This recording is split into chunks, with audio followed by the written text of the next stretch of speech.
everyone. Welcome back to the Catholic Culture Podcast. My guest today, returning after several appearances, but hasn't been on here for a while, poet and philosopher James Matthew Wilson. We're going to be talking about his new collection of poems from Word on Fire, St. Thomas and the Forbidden Birds. And I've also recently read his excellent 2015 book, The Fortunes of Poetry in an Age of Unmaking, which was published by Wiseblood Books.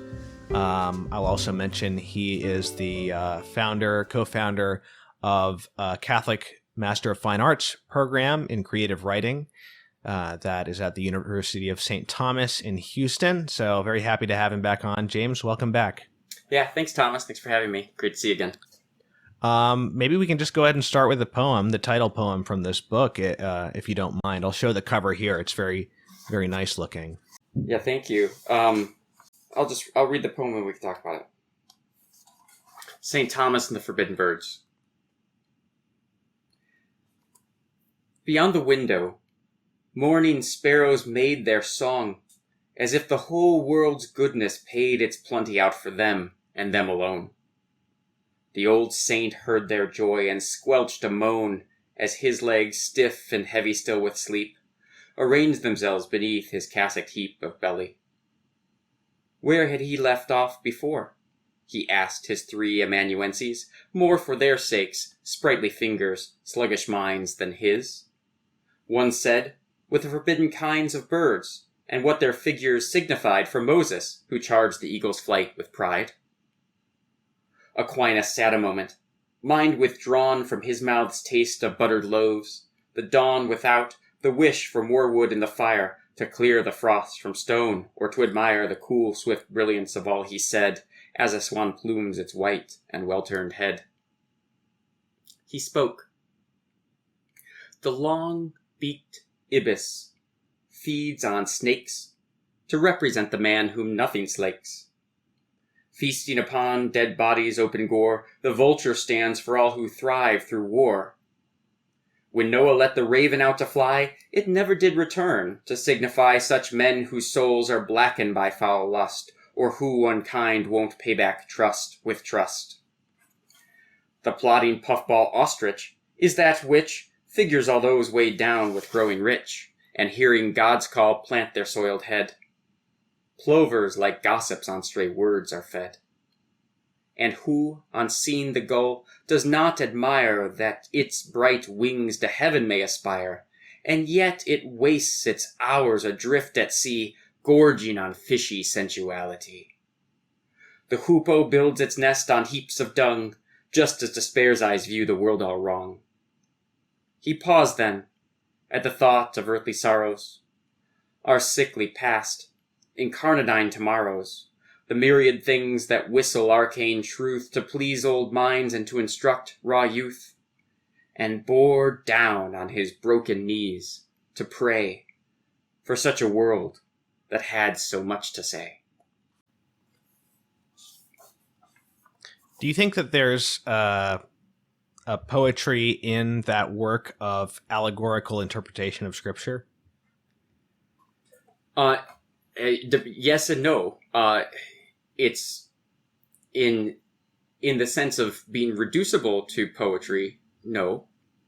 In the sense, if that were to imply reducible to some kind of Fancy. mere act of wit or imagination, is there a kind of discernment that we could call poetic and that would elevate the poetic, which I think would be an appropriate thing to do? Then yes.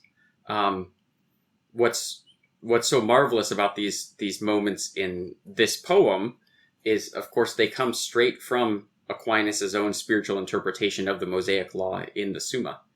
So it's first and foremost a theological activity. He's trying to explain why Moses forbade the different kind of birds, and we should expect that the answer to that question isn't going to be, oh, because this bird's dirty or something like that, because all birds could be hypothetically dirty, or that there's some other merely biochemical reason for the prohibition. We should expect that it's intended to intelligibly teach us things, and so Aquinas, I think, is being sound in interpreting by way of allegory the spiritual significance of these prohibitions. Do you pray for your poems at all the way that St. Thomas prayed for guidance in his interpretations of the Bible? Well, in one sense, for sure I do, and that my prayer life is bound up with my daily life.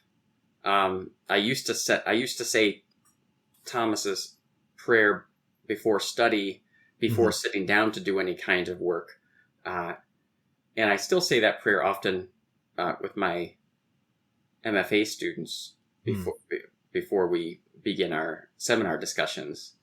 But I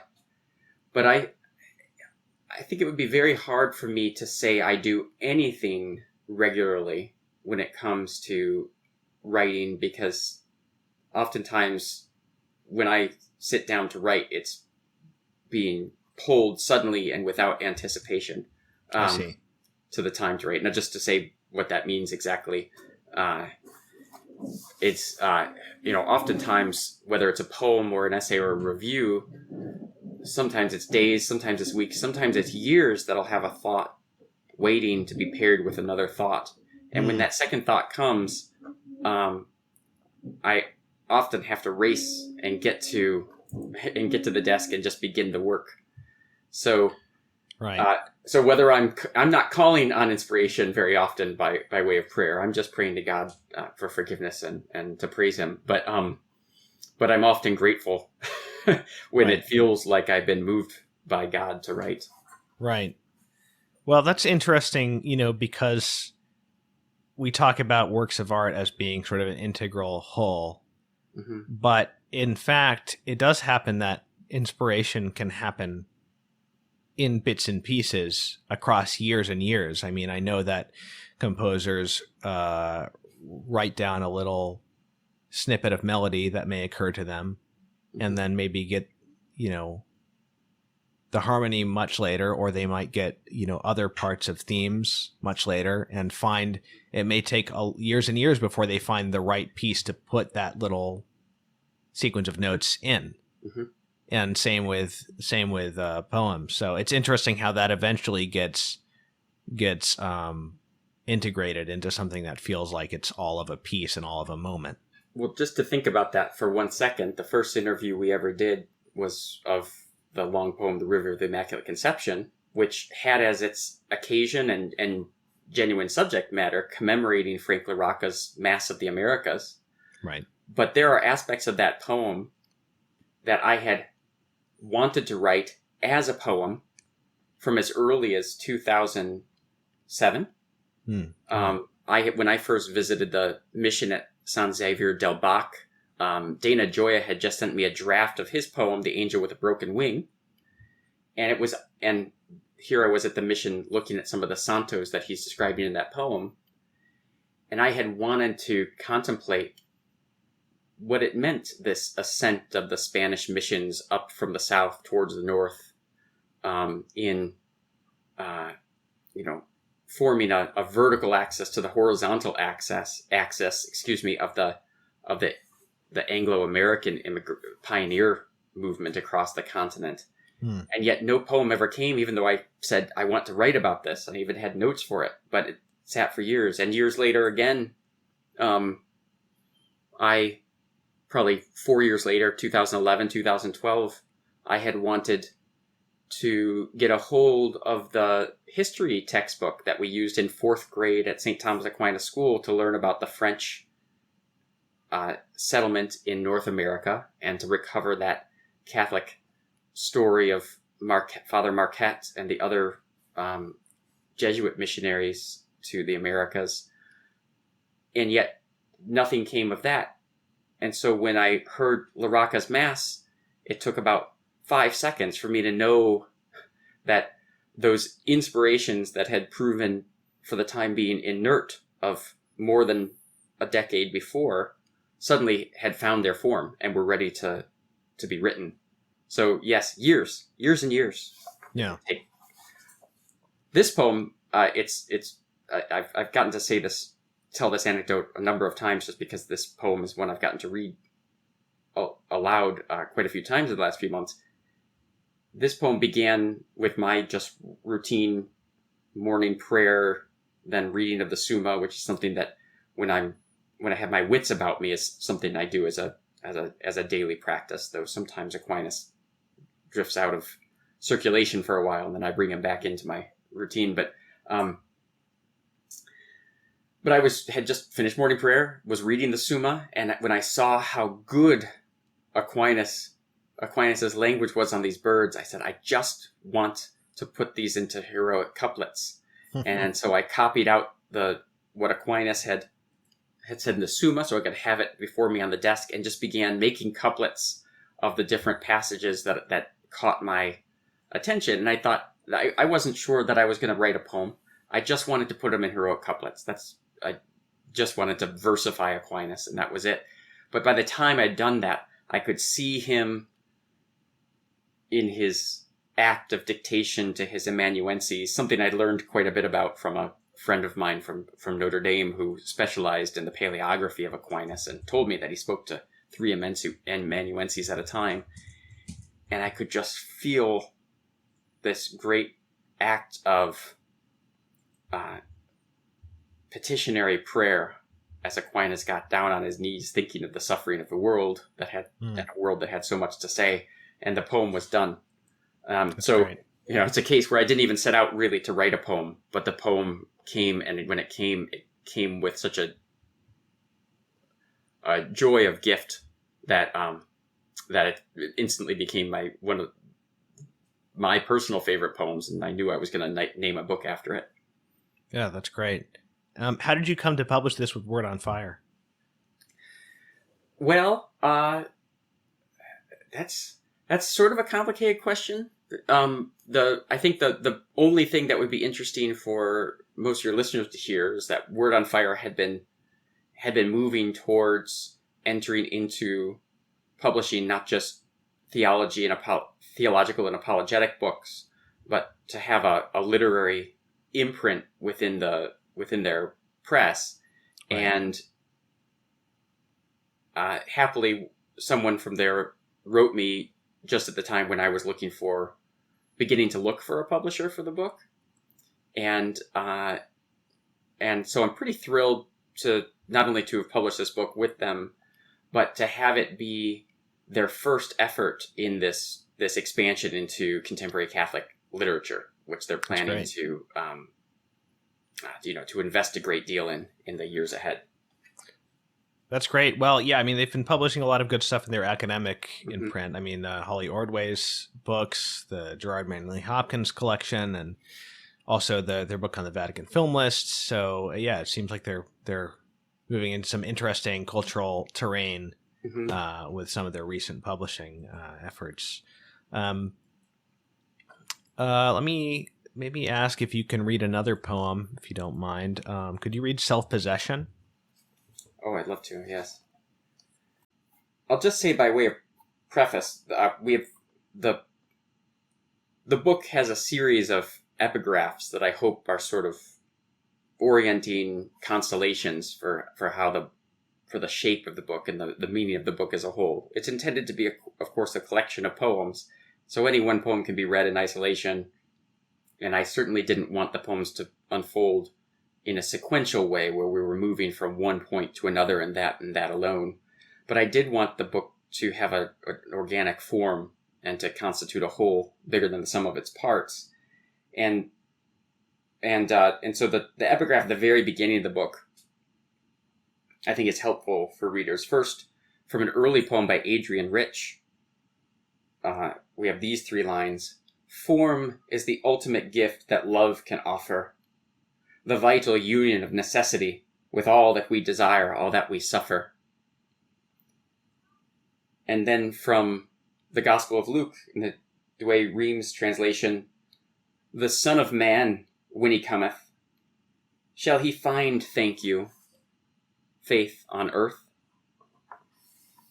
And those 2 epigraphs, I think, guide the book as a whole. I wanted this book to as sort of a tribute to Richard Wilbur, Anthony Hecht, and some of the great mid-century formalist poets in the American tradition, to create a collection of poems that was intently focused on formal perfection, on just being a well-made thing that would sing and speak articulately, but also as a central guiding theme, one that picks up some of what you probably encountered in The Strangest of the Good, is to query the question of the goodness of form as gift, in an age of atrocity such as much of the last 100 and so years has been. And so I wanted not the first poem in the book, but the first poem in the first section of the book after a proem to an unborn child, to draw the reader's attention to the goodness of form and the role it serves in rendering intelligible and articulate even the most formless kinds of passion and feeling that we may experience. So here is Self-Possession. This girl in heels walks by a mirror and stops to sweep her hair from her shoulder, then turns and goes as if it's clear her fate is to be her own beholder, and that glass in the hall grows clearer with her approach, and dimmed and older, deprived and emptied of the face whose visitation was its grace. With a firm setting of his jaw and straightened back, the youth may steel himself against the threat of awe to loose his flabby soul and peel away composure, lest some raw sensation rob him of what's real. Thus armed and solid, he'd appear to her whose beauty wanders near. Others may call it all deceit, the buoyant body, air of grace, the mannered greeting, slow retreat of hands, the raised repose of face. Those frail and viscous hearts that greet the world lie hidden in a case, losing what life they seek to gain, immured from all such honest pain. But heart, who wait in cloistral dark and strive to beat in measured tune, you lend the decent form its spark, while it sustains you when you swoon, gives to thought's flight its well-aimed arc, and writes what from sense fades too soon, so truth may not die in the ear, but suitably disguised appear. Yeah, I mean, I noticed on reading that this is dealing with a favorite theme of yours, for sure. And, I mentioned I was reading your other book, The Fortunes of Poetry in an Age of Unmaking, simultaneously with this collection, or right before I read this collection. And in that book, there is a historical aspect, a philosophical aspect, an aesthetic aspect to it, but you go through a number of points in the history of English poetry, and particularly the past century, and look at some things, different claims that have been made about what poetry is and can be, different definitions of poetry, different attempts and experiments, and try to see what we can learn about what poetry is not and about what it is from all of those different things. Mm-hmm. And one of the questions, and this is a rather big question, and I would only ask you to answer it in maybe a sort of a shorter way, because it's such a big question, that is relevant to this poem that you just read, is the question of, is it possible, when we're talking about the form of poetry, is it possible, or should we distinguish between verse and poetry? Mm-hmm. Not really. There's you can make a distinction and reason that's plausible, but doesn't. The distinction might be something like, the distinction people might try to make might be, well, verse is, you can use this craft of writing in verse, but if it doesn't have some kind of special spark to it, mm-hmm. then it's not poetry. If it's not great poetry, then it's not poetry in a sense. Okay, but yeah, so that's a great way to put it. So T.S. Eliot, Sir Philip Sidney, lots of people have made either explicitly or indirectly, some kind of distinction between verse and poetry. But, and in fact, I just, in the last issue of National Review, I just wrote a review of Charles Taylor's new book, Cosmic Connections, where he's looking at the German Romantics. And it might be helpful to think about the Romantics in this context. The Romantics said that poetry is a special kind of language, a language that opens on to reality, that reveals being to us. That's an unacknowledged legislature, oracle. And we say, okay, so there are two different kinds of language. What would be the basis in the language itself that would make one kind of use of language poetic and the other not? And the answer generally seems to be, well, it's intense, or it's figurative and metaphorical. And that's not the worst of all answers. It's true that figurative language opens up the world to us. And in fact, that the kind of wit, the kind of connecting of seemingly disparate things that every act of figural language attempts is in fact a way of knowing the world. Not just illustrating the world the way an ornamental simile or metaphor might, but actually revealing the world to us, helping us to see in a sort of hieroglyphic or iconic single unity something that wasn't apparent to us before, or could only be understood at greater length and after greater reflection if we didn't see it crisply expressed that way. But poetry shares the use of metaphor and figurative speech with prose. Aristotle treats figurative language as a adjunct or aspect of rhetoric, not because it's not proper to poetry, but because it's common to all uses of human language, good rhetoric and good poetry. So what's distinctive about poetry? Well, there are several things, but one of them is this presence of verse. And we say, we don't say this. Sir Philip Sidney will say, thinking he's following Aristotle faithfully, well, isn't verse just kind of a garment? Isn't it just kind of an ornament or something that's tacked on to these other uses of language? And the answer of all of human tradition is no. that poetic speech is the first significant speech, the first memorable speech, the first figurative speech, precisely because the very act of arranging syllables so that they become metrical is itself an act of figural language. It's embedding a figure, a measured form, into language. And for the ancients, this was the whole mystery. And it is mysterious because think about what's going on there. On the one hand, we are just intuitively musical beings. We are just by nature desiring to form rhythm and conform our movements and our sounds to rhythm. We just spontaneously start singing songs. And I know you sent me that passage from the Laws the other week. And in Plato's Laws, he talks about it's not the most elegantly expressed thing, but he says children just desire to jump and bounce around. Right. So by introducing the pattern of music, that random, erratic, unpredictable Tigger-like bouncing suddenly becomes ordered and processional and rhythmic, and it becomes dance. And it's through the introduction of music. It's through specifically the numerical introduction of music.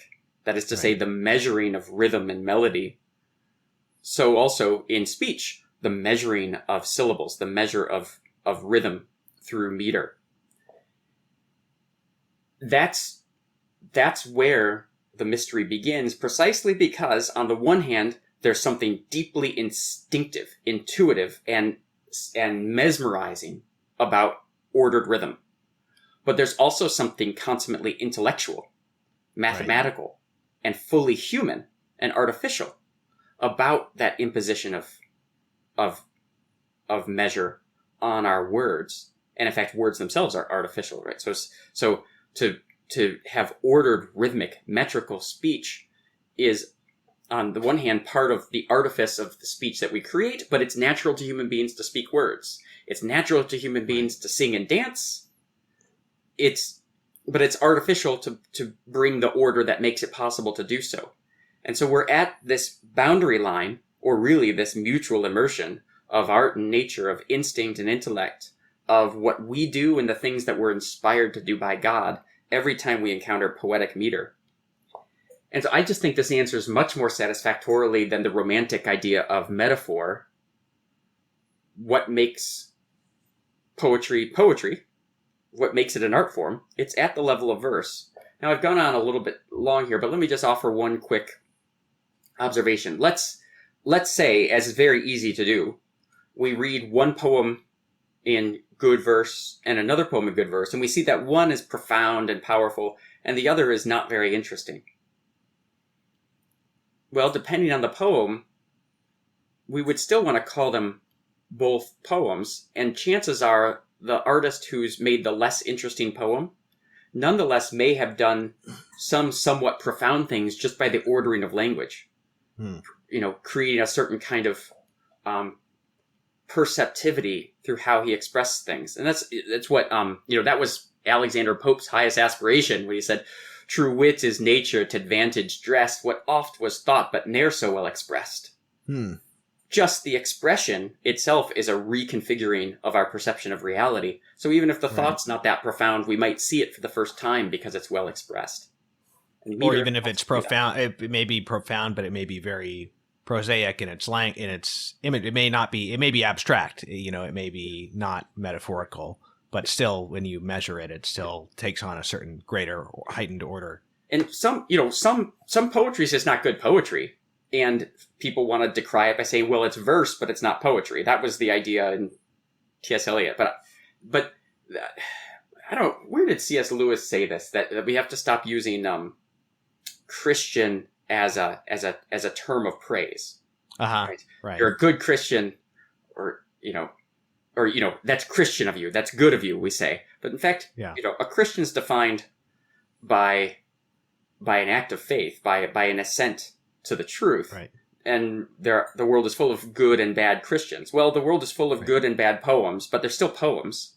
Right. But you can, of course, you can talk about things as meeting the minimum or the maximum potential. And so you could say that's very Christian of you, meaning that this is actually the maximal meaning of what, a Christian is and ought to be. This is the potential fulfilled of what that word means. Yeah, we have to recognize that like when we talk about being inhuman, versus the question of when human life begins, two very different, questions. Yeah. You're being inhuman it's nobody's saying you're not human. It's that you're doing it poorly. And yes, exactly. So also with the transcendentals, for instance, truth is a property of being. Everything's true in that sense. But when you say something that's perceptive, somebody says, too true, right? Or that's the truth. And it's not as if only that's the truth and other mundane statements like the kitchen's on fire are false. It's that we use the word truth both as a property of being to say that which is, but also as a kind of perfection. And so it is with a poem. I mean, somebody out there might be listening to St. Thomas and the Forbidden Birds and say, "Oh, that's hardly a poem. That's not much of a poem at all." But somebody's going to say, "That's poetry." And they're using that word in language in terms of perfections. But that's fine, but it's not helpful if it then leads us to create this new genus, dualistic lexicon of distinguishing poetry or verse or poetry and prose. That's all 19th century romantic stuff that I don't think is very helpful to understanding the truth about things. That makes sense. Here's a question that's sort of related that I've wanted to ask you. And, so the free verse development in, I guess late 19th, early 20th century, a lot of free verse as it developed is basically absent. We would say it's just lacking in meter. But I was wondering, would you make any kind of distinction between, say, the free verse of T.S. Eliot in The Wasteland and a lot of other free verse that emerged? And the reason I ask that is it's when I read it, it still seems to have a very kind of like perceptible rhythm. And of course, prose can have a perceptible rhythm, Mm-hmm. but I wonder if it can be compared with, say, the music of Stravinsky, which it doesn't always, let's say the Rite of Spring doesn't necessarily always have a repeating predictable meter, Mm-hmm. but yet each phrase sort of has its own meter, if that makes sense. It's just changing constantly. It's sort of like it's not reliable, but it's still discernible at any given point. Do you think there's some truth to that, or is it just that T.S. Eliot was essentially writing prose, but because he was such an accomplished poet, it just leaked over, the rhythm just leaked over into his free verse? Right. So if there's going to be such a thing as free verse, then we would really want it to be verse that's free. So it has exactly like it really is verse. Individual lines bear the markers of versification. There's just a freedom or an unpredictability there that makes us, as it were, have to start the discernment process of what's really going on every line or every few lines. And that's what we find in Eliot. I mean, from the beginning, Proof Rock is basically an iambic pentameter poem. I'm not saying that it's wholly iambic pentameter by any means. I would define it as free verse. There are a lot of lines that will begin with an anapest and therefore sort of prevent us from hearing them as properly iambic. But there are also a lot of wholly iambic pentameter lines, especially at the end of the poem, as he intensifies the emotion of the poem, bringing it to its climax in Proof Rock. The lines actually become more and more regular iambic pentameter, and not just any kind of iambic pentameter, but Shakespeare's iambic pentameter. And that's a presence in the Wasteland as a whole. In the original drafting of the Wasteland, there were whole sections of the poem, longer. It was a much longer poem originally before it was edited down. Whole sections that are wholly in couplets, wholly in quatrains. Even now, there is a sonnet concealed within the Wasteland that's still intact. So it's not that it's not full of verse. But it's a verse collage. It's free verse in that sense. And there are some lines that it wouldn't be meaningful to talk about there being in verse. There are whole passages that it wouldn't be meaningful to talk about there being in verse. But there's a lot of it that is in metrical verse. What Eliot seems to have been trying to get at, and I think in some ways this was admirable. In some way it was a limitation on what he could do as a poet. Is for him poetry began with sound, and he heard the different kinds of sounds, including the sound of, say, political speech or oratory. And in his poems, he tried generally to avoid the actual, you might call it, expository content of this or that kind of speech, but he would try to evoke or to draw us into the rhythms or the associations of things. So in four quartets, for instance, you get hints of a sort of philosophical reflection on, say, the still point of the turning world. It's God as the unmoved mover, Aristotle's God in the beginning, in the second section of Burnt Norton. And there's enough of it there you can say that Eliot's actually giving us the substance of that classical natural theology of God as unmoved mover. But the purpose for him there, most likely, was just to get the sound, the rhythms of philosophical prose moving through our ears and our minds, and not really to give us the whole discourse. And he did this elsewhere in his later poetry, and in fact it made it hard for him to write poetry later. There are all these late poems that are tacked on at the back of his collected poems that were occasional verses, and the muddle he got himself into, the corner he got himself trapped in, was that he was trying to write a high oratory as verse, but he couldn't figure out how to do it without just sounding as if he was being deliberately oratorical. And so those poems, I wouldn't say they're botched efforts, but he himself was unsatisfied with them because he couldn't figure out how to solve the puzzle of how to write a poem that nonetheless would also be a work of oratory, because oratory had its rhythm and poetry had its rhythm. and these two things couldn't really couldn't be joined together without betraying their respective identities as oratory and poetry. Since I've set up this problem, I want to just solve the problem really quickly. Oratory in verse is poetry. You just good rhetoric formed as meter, as metrical speech, metrical discourse becomes a poem. And we know that for sure because Lucretius was a philosopher who wrote in verse, and nobody reads Lucretius for his philosophy. Everybody reads it for it being a good poem, and it's just a good poem that's also a philosophical discourse. Great. Yeah. Another poem, maybe my favorite in the book, actually, is you mentioned it's the proem, the preamble to an unborn child. Would you mind reading that one? I wouldn't mind reading it at all, though I can feel my author's heart sinking to think that the first poem was the best book of the poem, and it's all downhill from here. But well, I didn't say it was the best. I just said it was perhaps my favorite. Thank you. Okay, well, thanks for loosening those categories a little bit to keep my self-esteem alive. This poem really kind of it launched this book in several ways. It in March of 2018, my wife announced that she was pregnant with our fifth son, who would eventually be named John Cassian. Fifth child, third son, John Cassian, and I almost immediately went and sat down and wrote this poem, and this poem was the first poem I wrote of what has since become the most fruitful time in my career as a poet. Just poetry, the writing of poetry, ever since I wrote this poem, has just been part of my everyday life in a way that it wasn't up until 2018. Poems were much harder for me to come by back then, whereas now I just have come to be able to live in the conversation of poetry all the time, and it's I'm a much happier man for that. To an unborn child. Storm clouds move in and darken all the house. The morning paper on the kitchen table dim, where I've been reading some reporter's grouse at things already bad, now growing grim. Most of the prodigies agree with him.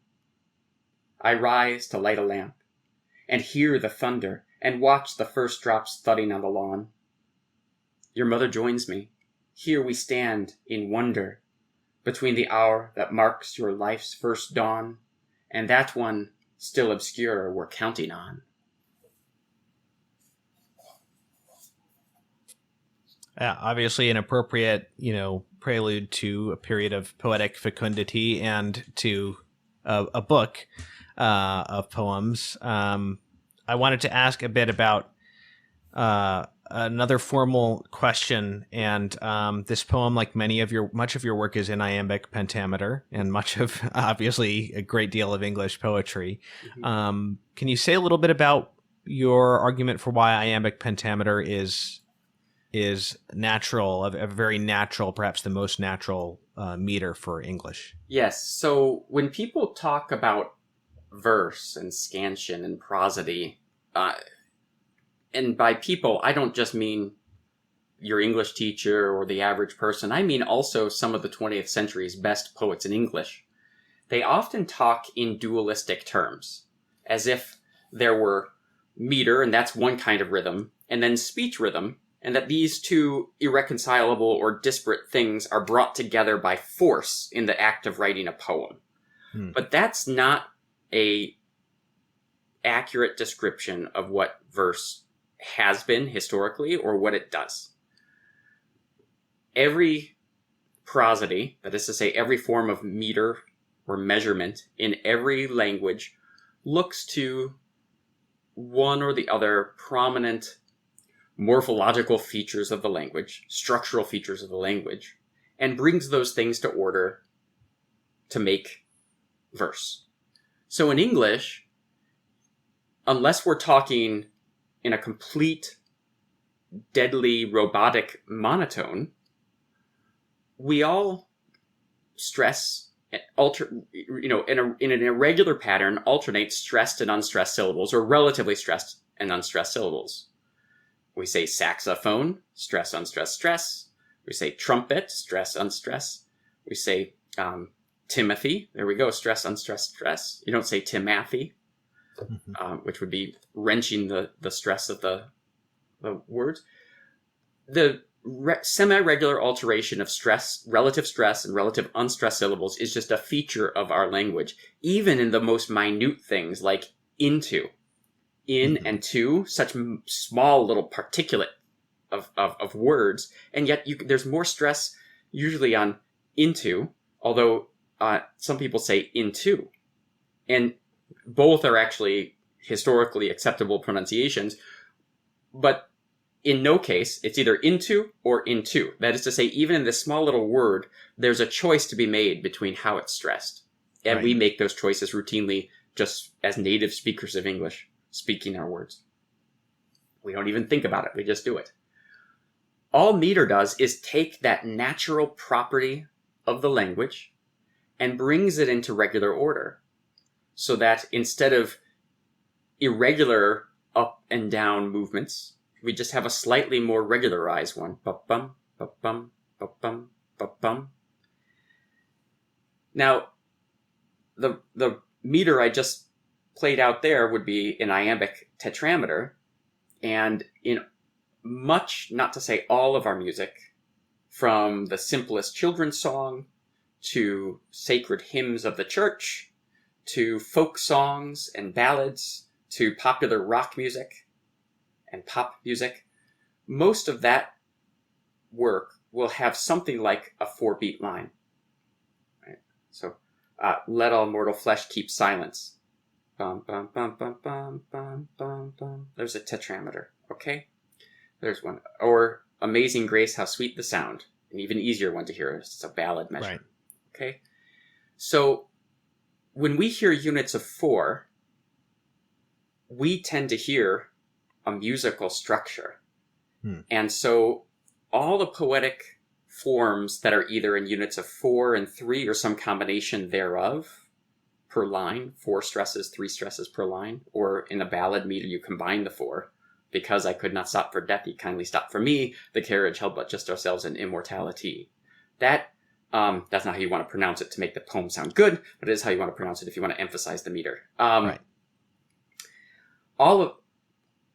Any unit of 4 or 3 is going to sound fairly musical to us. And if the poet is very careful to keep his words tied entirely to those linear units of 4 and 3, or 4 and 4 and 4, or 3 and 3 and 3, and so on and so forth, you will hear human speech as sounding intrinsically musical. And it almost wants to leap into song. But if you just add one additional metrical foot onto that 4 stress line, it can still be musical, but it can also become incredibly supple and subtle, and can therefore become flexible enough so that it can accommodate music, but it can also stretch out towards refined rhetoric, or even towards the plainest of speech. Give money me, take friendship, whoso list, says Barnaby Googe in one of our earliest lyric poems. A very plain statement right there, though not at all rhetorically unimpressive. Or to be or not to be, that is the question, whether, so on and so forth from there. Right. By just adding that little foot on there, we take the metrical properties that make song possible, sung possible, and rather than denying it its song-like properties, we make it flexible enough that it can become any kind of speech. And so pentameter is the ultimate of flexible lines in English. Right. But there's one last, little codicil we have to add there. Well, if we understand 4 is more song-like, and so 5 might be capable of being more flexible and more prosaic when the need arises, well, why not 6? Why not 7?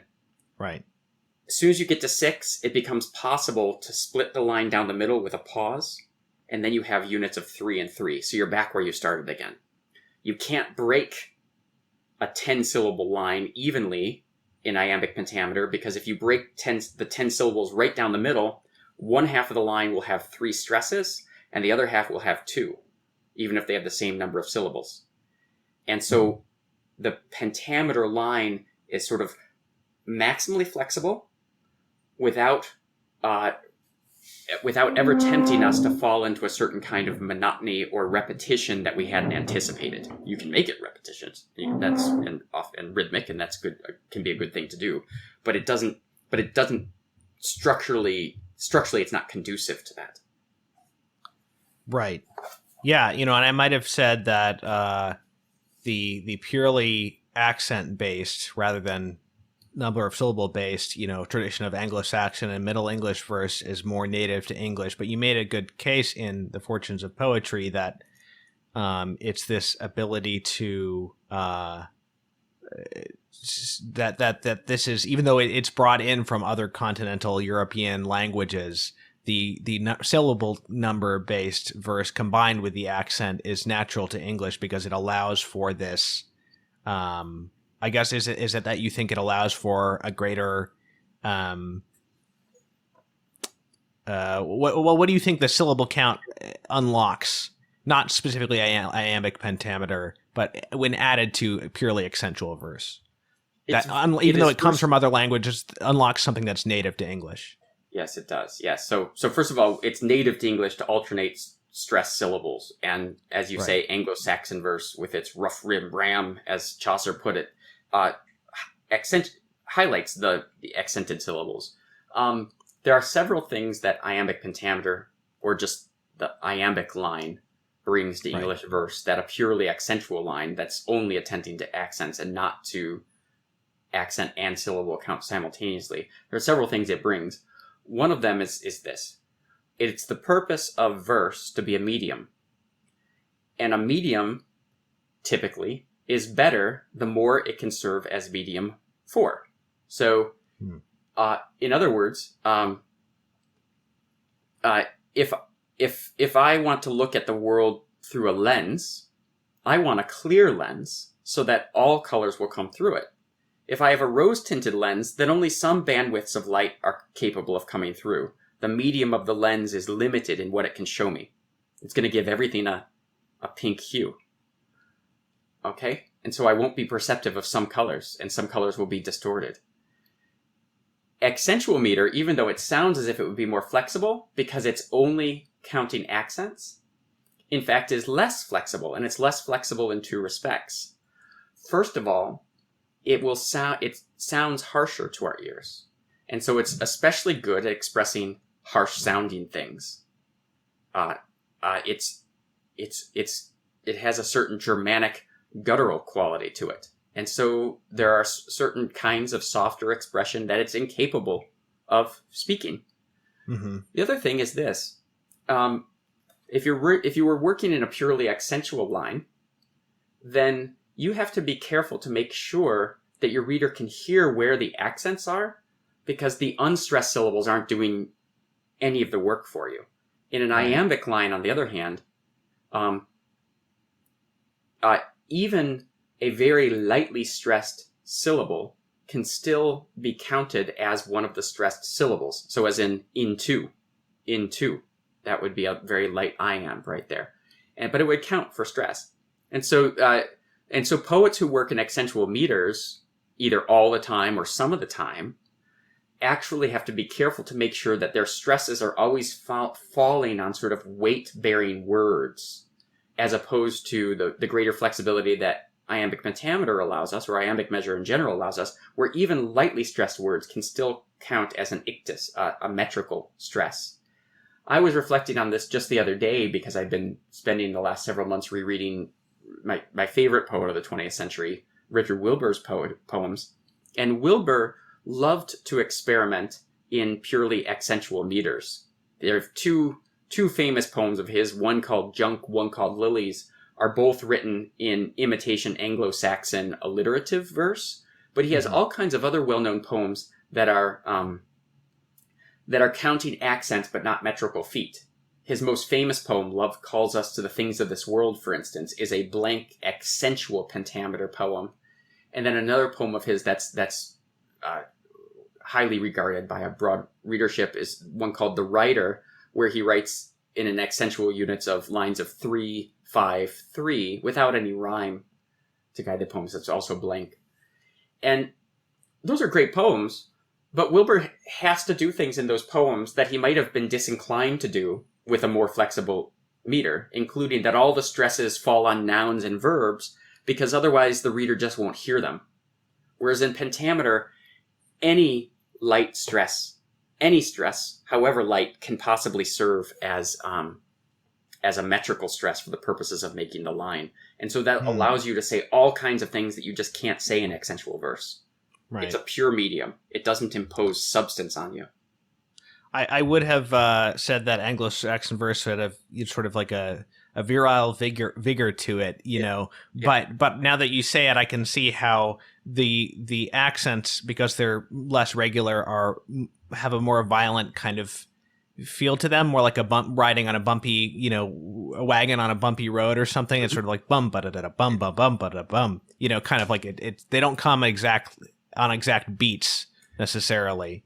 So I would be content with just saying, describe it however you will. The fact is, you can describe it. You can describe what that rhythm is capable of doing, of the connotations that its sound gives to us, of virility, of roughness, of violence. Any of those things is plausible. Iambic pentameter doesn't do that. It's and it doesn't do it in itself. You can make it sound rough. Right. Batter my heart, three-person God, for you as yet, but knock, breathe, shine, and seek to mend, that I may rise and stand. Overthrow me and bend your force to break, blow, burn, and make me new, says John. Right. That almost sounds like a Hopkins or something, you know. That's just good pentameter, though. Yeah, it's John Donne. But yep. Yeah. Interesting. Okay. Would you mind reading The Weakness of Men? Oh, I'd love to. Thank you. Yeah. This is another favorite of mine. Oh, well, I'm glad I included it, because my wife's always been so on this one. This is... I think you were present years ago when I got to read from my my sonnet sequence in The Hanging God, Wiped Out, which was partly inspired by the now infamous fraud that was played upon Manti Te'o, the Notre Dame football player who, you know, had a non-existent girlfriend. Someone was conning him. I forget what is it called? Catfishing is the term. I've noticed that an unusual, for most, at least by poetic standards, an unusual number of my poems have, in some sense, been inspired by Notre Dame football. And this one, The Weakness of Men, emerged out of two things. Out of an anecdote about making phone calls that Jody Bottom, the former editor of First Things, made in one of his essays, but also Lou Holtz, the great, you know, national championship winning and much beloved Notre Dame football coach. He was asked by a journalist years ago. He said, "What's the difference between football players from the early days you're coaching and from the latter days you're coaching?" And Holtz said that during football training, that during, you know, fall training camp in football, he used to really try to break down the players so that they would be docile and obedient to him, and it would take him sometimes the whole camp, sometimes weeks and weeks to accomplish that aim. And the journalist says, "Well, how about now?" And Lou Holtz said, "About 15 minutes." The weakness of men. The story is that men are getting softer.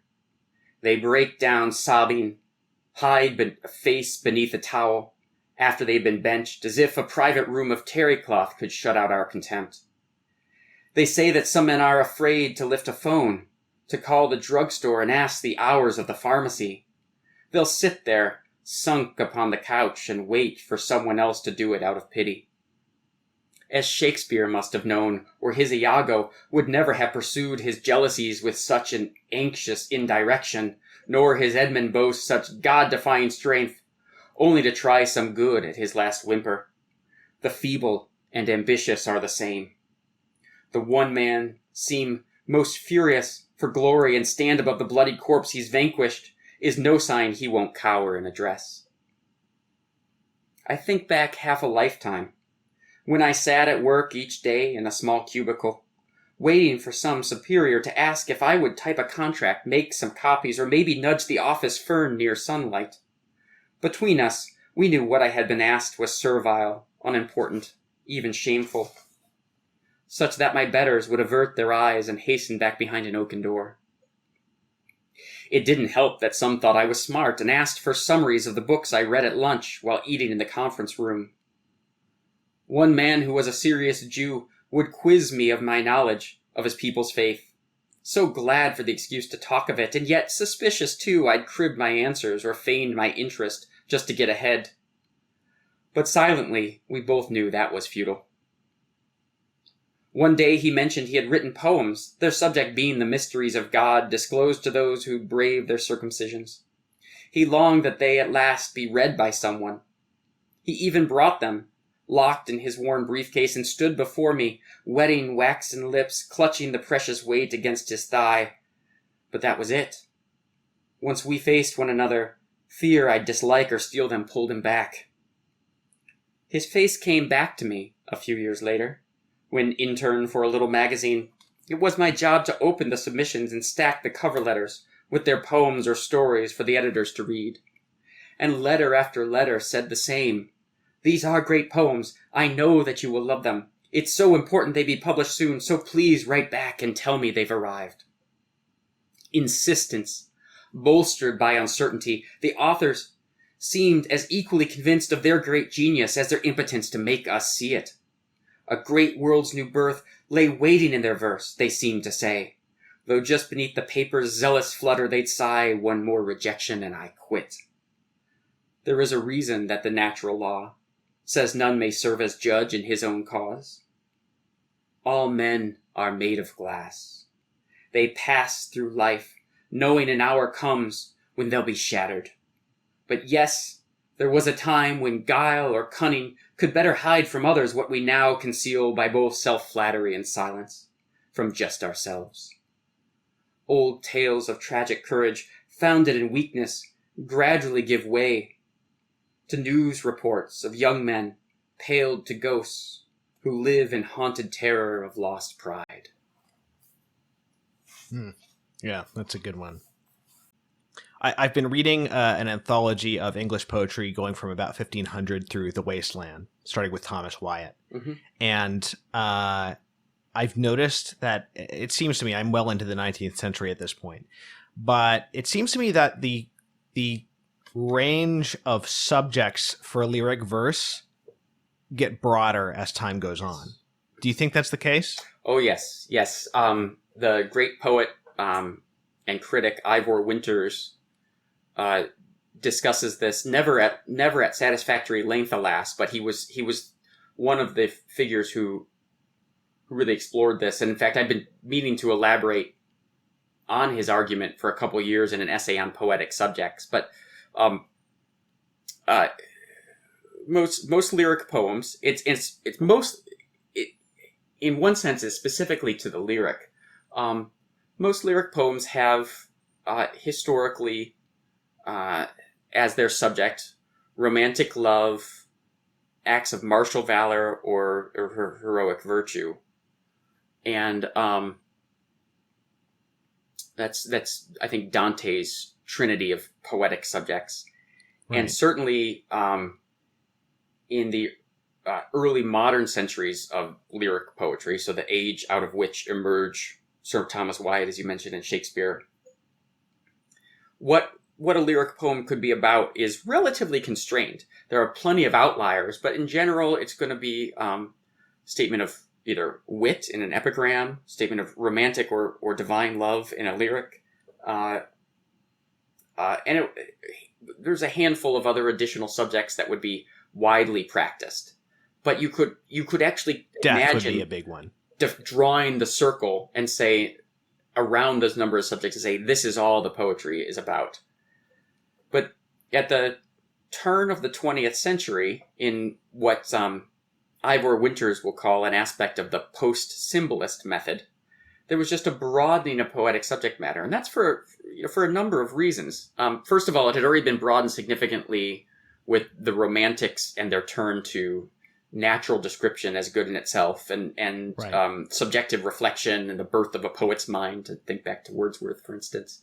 But there was also the recognition that with the rise of the novel, and the decline of the epic as the major culture-defining art form, that the prosaic, the secular, and the everyday were legitimate subjects for art. And poetry was a beneficiary of that. It was possible not only to talk about the romantic natural landscape, but also the somewhat gritty, sordid demimonde of the modern city and metropolis as it emerged. There was that, first of all. Right. It was possible to talk about the nobility of love, but then it became possible through Baudelaire and the French symbolists to talk about the decadence and the degradations of love, or love miscarried, or love perverted. And from there, we somehow arrived at red wheelbarrows and notes about plums on the refrigerator. Right. And all of this is, on the whole, to the good, because to go back to one of my major points, verse, the best sort of verse will be the verse that's the purest kind of medium, like the clear lens that I was describing earlier. And if it's truly a clear medium, it will be capable of delivering to us perceptive expression of an infinite number of aspects of human experience and indeed of reality as a whole. And I think that that's what poetry has, in its broader tradition, has really striven towards, and it's really striven towards that from the beginning. There are quite a few great critics of Shakespeare who point out how much Shakespeare did, especially in his plays, not so much in his lyrics, but especially in his plays, to broaden the terrain of what could be represented and how in literature. And in fact, Shakespeare's really distinctive here. That's all the European, his contemporaries and later European writers will continuously look back to Shakespeare, because Shakespeare was one of those figures who tried to find so much of human, to find a way of representing or manifesting so much of human experience on the stage or in the verse. Right. And it just stands apart from other literary traditions, but even though it eventually will inform them and enable them to do new things as well. Well, I mean, it occurs to me, too, that, this broadening in subject matter happens as poetry gets further and further away from song. And, of course, your typical subjects for song are very similar. Mm-hmm. I don't know if as many songs are about, how the songwriter or singer will be remembered for all ages because of his songs, which is a very common, early lyric poetry theme as well. But certainly the love song is, a crucial kind of lyrical genre as well. Yes. Early lyric poetry, and by early, I'm thinking of Renaissance and after poetry, not the classical lyric is a different subject. But right. The critic and poet and podcaster Elijah Blumov, whose Versecraft podcast is really quite wonderful and important. Yeah, I've heard it. Yeah, I'm very pleased with what he's doing as a critic and as a writer. But he recently denounced the whole Petrarchan tradition of love poetry as a gigantic waste of historical talent. And I can see his argument, because it did limit the subject matter for poetry, but I think it ignores or misses something. And that's what makes those poets, Sir Philip Sidney and Fulke Greville, Shakespeare and his sonnets, and innumerable other poets, so valuable, is that they may choose a stock or conventional subject matter, but what they're really trying to do is taking the stock or conventional subject matter and doing something new with it linguistically and formally. And right. it's all in the how of its saying that these poems take on their meaning. And I think that that's something that reveals something crucial about lyric poetry. Lyric poetry, whether its subject matter is very interesting or not interesting at all, really nonetheless survives and flourishes on the how of its saying. Yes, well, I mean, it seems like sometimes in order to develop some aspect to a high level, you have to sort of leave the other ones still. And I've been reading Tennyson for the first time, and I noticed that a number of his poems are really more about just putting forth an atmosphere, and a vibe above anything else. But what he's able to do is, or just describing a scene, like the Mariana, I think is the poem that I just read by him, where he is just describing the scene. There's no plot, development in the poem, but just over a number of stanzas, he describes what it's like to be a young woman, lonely, sort of out in a shack in the wilderness, basically.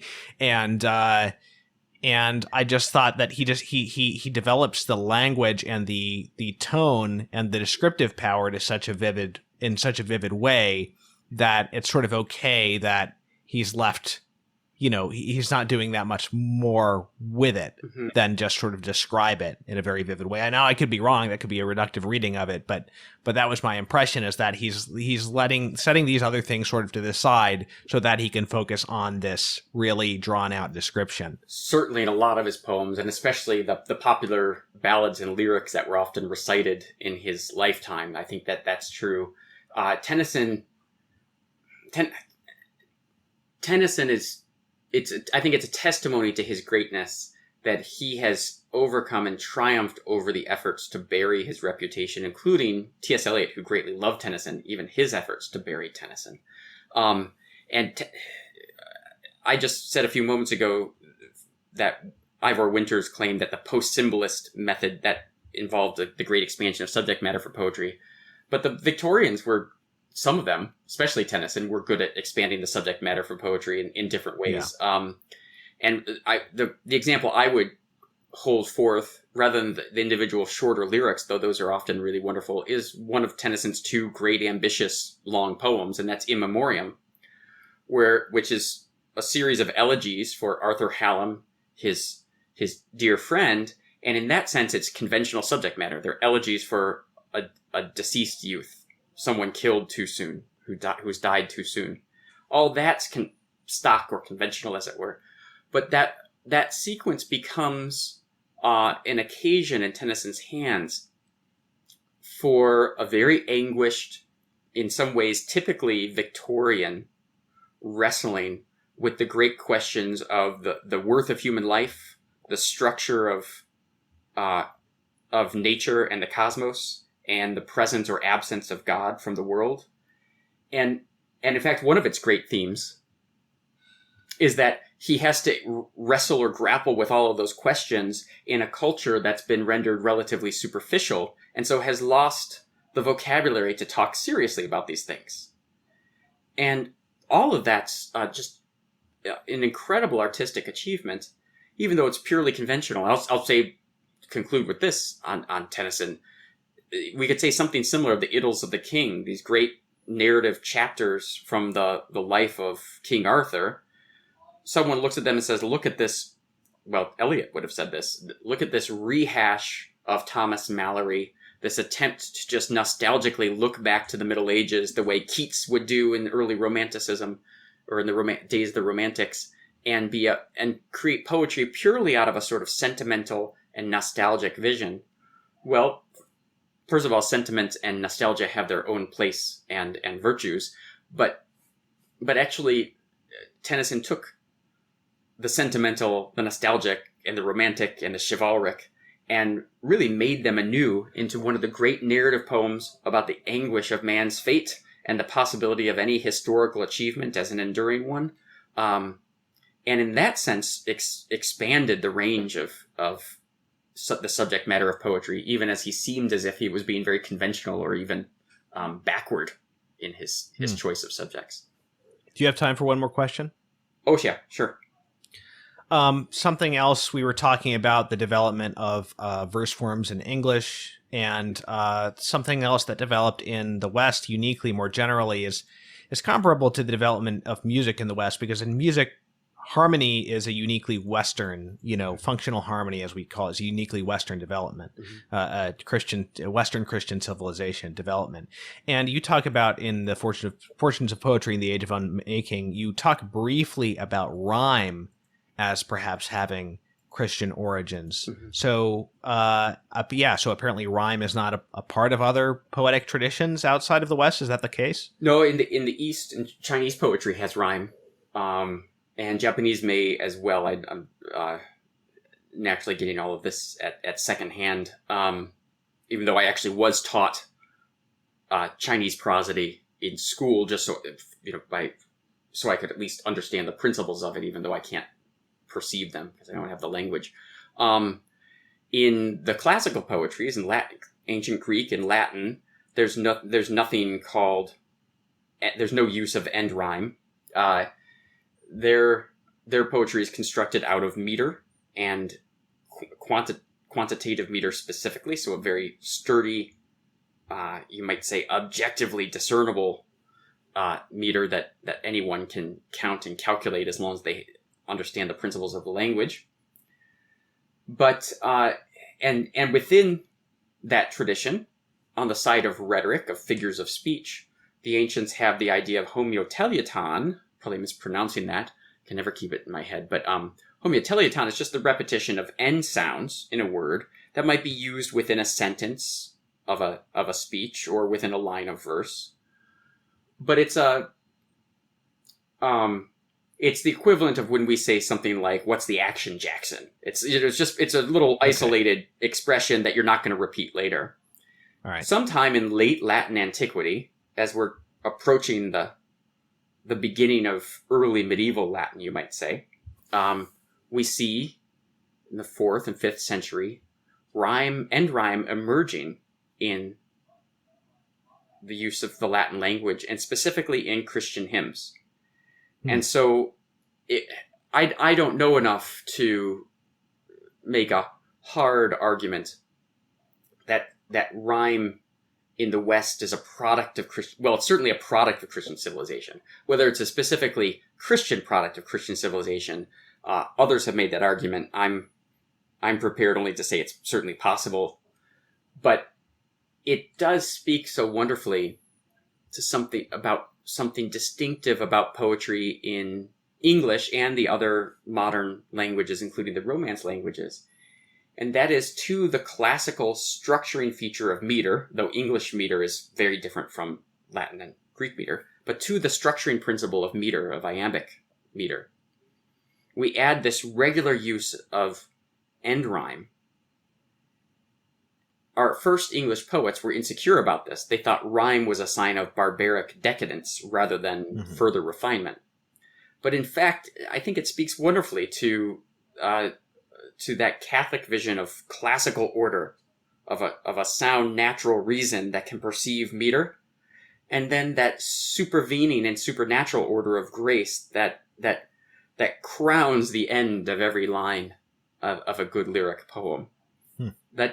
That seems to me is like Thomas Aquinas's analogies and bestiological analysis of Mosaic law seems to me not something capricious or arbitrary, but actually a mystery to be contemplated. As one final poem, if you don't mind, would you read Elegy for a Tow Truck Driver? Sure. Yeah. Thanks, Thomas. Elegy for a Tow Truck Driver. I'd watch you, neighbor, skulk behind the stands, forever called away from your son's game by wrecks, locked doors, a million small demands that faded when the speaker blared his name. But every fresh at-bat would end the same. Then you would call him over, try to coach, though all could hear the thinly veiled reproach. We did not really understand the love your son and daughter seemed to have for you, but were relieved to see you take your glove and play a game of catch or tie a shoe or other things that normal fathers do. They eased our conscience when we heard you curse and judged, however bad, things could be worse. So also, when we heard your wife had gone, we sympathized with her unhappiness, and yet had thought that she might carry on, that what we could not tolerate she'd bless, and soften your rough hide with her caress. But no, while you were curt and occupied, she'd found another who could warm her side. One Sunday in the springtime after Mass, you staggered up to me, your face of frost, speechless as we stood in the greening grass. The months went on, and our paths seldom crossed. We heard by rumor what else you had lost, but nothing of the solitude and ache that brought the sleep from which you'll never wake. Oh, friend, if that's the word. I wish I knew that how you bristled through your years on earth, now that their mix of rage and cold is through, was judged in someone's heart a thing of worth, that someone looked with fondness on your birth, that those you've left felt a judicious pain, and would, if licensed, call you back again. All right, beautiful. Thank you. Well, James, thank you very much for your time. Thanks, Thomas. Great to be back with you. I'll leave the reader to go and pick up St. Thomas and the Forbidden Birds, again, from Word on Fire, if you want to read more of those poems. It's a good long collection, too. You're not just getting, 30, 40 pages. It's a good 100 pages of poems. Yeah, it's 50 poems. Yeah. Well, thank you very much. And again, for people interested in more of James's thoughts on the history of poetry and its nature, do consider picking up the brilliantly written Fortunes of Poetry in an Age of Unmaking from Wise Blood Books. So I'll link to that as well. But for now, I will say goodbye. And next time, I believe I will be talking more about the arts with a new work of philosophy of art written by another previous guest, Daniel McInerney. So I'm looking forward to that. And I will see you all next time. Thank you.